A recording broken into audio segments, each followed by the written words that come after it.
Hey class, I'm Van Allen Aison, your art teacher today. Today I'll be showing you pic of the arts, pic of arts of the three East Asian countries respectively and ponder about the art and the meaning.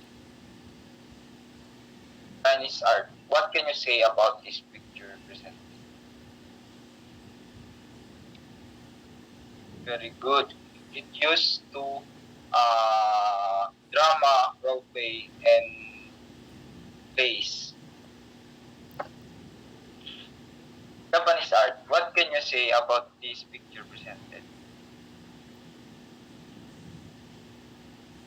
Yeah, very good. It is a landscape painting, and in Japan, it uses many detailed colors. Next, Korean art. What can you say about this picture presented?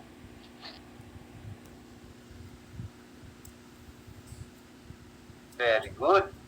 It used for storage and to ano yun, nilalagay nila sa pag tawag dun sa mga bigas.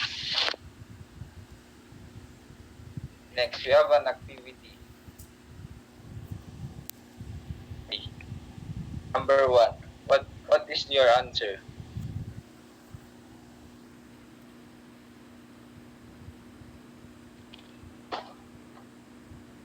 Good. Very good. China. Dragons capture China. It brings luck and fortune to their homes.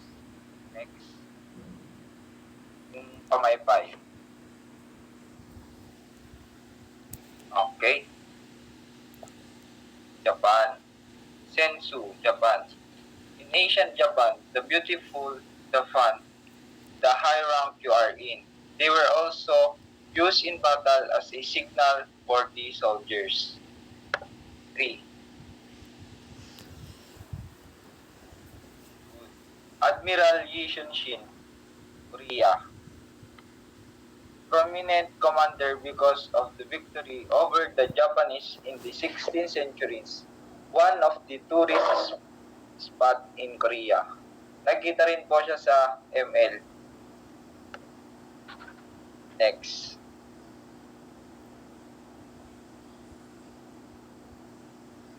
Very good. Korea. Ongi, used as teapots and storage container. Last. Japan. Koi fish symbolizes to swim against the current and overcome great obstacles. Symbolizes strength, courage, and success through perseverance. Okay. East Asian arts. In terms of painting and architecture, East Asian countries have a diverse spectrum of inspirations. Landscape painting, calligraphy, woodblock printing, face painting, paper folding, cutting, and knot tying are examples of these skills. Paintings. Painting is regarded as one of Japan's oldest and most polished art forms. Man chasing animals such as horses, rhinoceros, lions, buffaloes, and mammoths was a common theme in early art. These prehistoric paintings were drawn on the walls of caves, blocked of the stone, etc., and found worldwide. Setting from the ordinary life and narrative scenes filled with individuals and details are popular painting subjects in Japan. Animals such as flowers and birds, landscapes, palaces and temples, human figures, bamboo, and stones are popular painting topics in China. Landscape in portrait paintings, minhwa, traditional folk art, and four gracious plants are all popular painting subjects in Korea. Plum blossoms, orchids, chrysanthemums, and bamboo. Calligraphy. The Chinese calligraphy is the art of beautiful handwriting. It is done with a brush dipped in black or colored ink. Oil are not used. Paper and silk are two common materials used in painting. Paintings can be hung on scrolls, hand scrolls, album sheets, walls, folding screens, and other media. Architecture. The arching roofs of East Asian temples and buildings are believed to protect them from the elements of the water, wind, and fire. It was taught by Buddhists to help fight off bad spirits. There are three main types of roofs in traditional Chinese architecture that influence other Asian architecture. Straight incline, more economical for common Chinese architecture. Multi-incline, roofs with two or more sections of incline. These roofs are used for residents of wealthy Chinese. Sweeping has curves that rise at the corners of the roof. These are usually reserved for temples and palaces, although it may also be found in the homes of the wealthy. Woodblock printing. Woodblock printing is a technique for printing text, images, or patterns widely used throughout East Asia. It began as a way of printing on textiles in China and later evolved into a method of printing on paper during the Edo period, 1603-1867. This style was adopted in Japan, and the most prevalent theme for printmaking in Japan is scenes from ordinary life.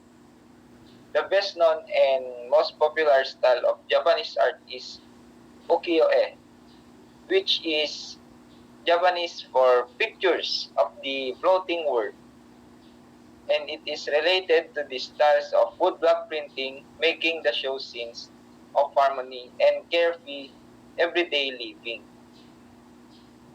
Ukiyo-e art was created in variety of media, including painting, and was first the dominant of the higher classes and royalty, but it was gradually adopted by the general public. China. Peking opera face painting or Jinggulian Pu is done with different colors in accordance with the performing character's personality and historical assessment. Stereotype characters are normally painted in relatively simple colors. Enemies, bandits, rebels, and others have more complicated designs on their faces. Originally, Lianpu is called the false mask. False mask. Next. Japan.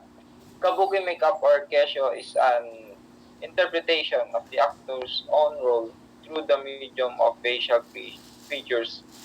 Ito ata yung nakikita nating parang galit, pang samurai yung maskara nila. Korea. Korean masks known as a tal or tial have religious antecedents similar to masks from the other countries having spiritual or aesthetic beginnings. Masks have a long history in Korea.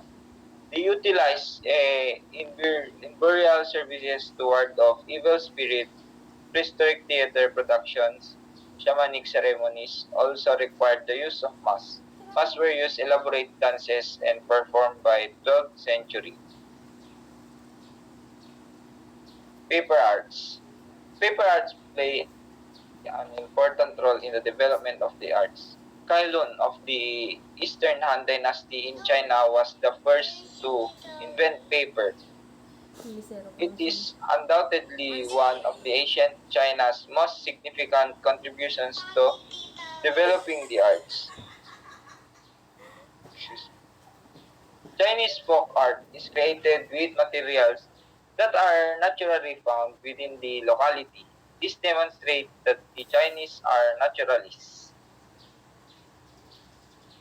Traditional funerals in China include burning yanbao, a folded paper that looks like a gold nuggets or ingots called saisi. Saisi is a silver or gold ingot currency used in China until the 20th century. Paper folding or origami. Origami came from the word ori, meaning folding, and kami, meaning paper.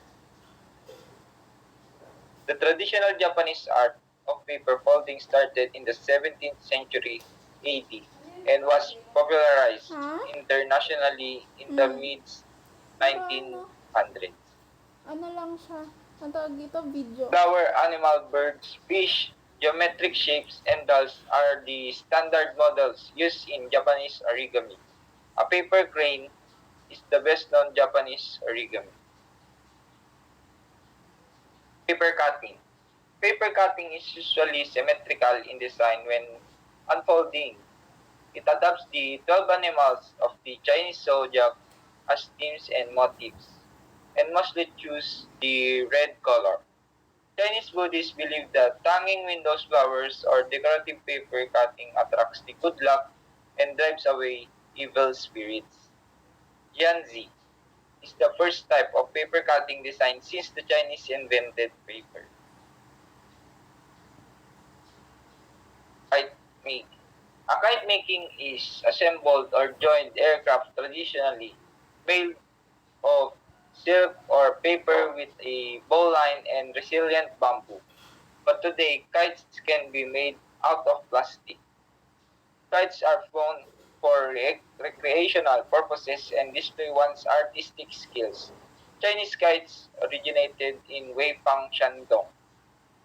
According to Joseph Needham, the kite is one of the essential contributions of the Chinese science and technology.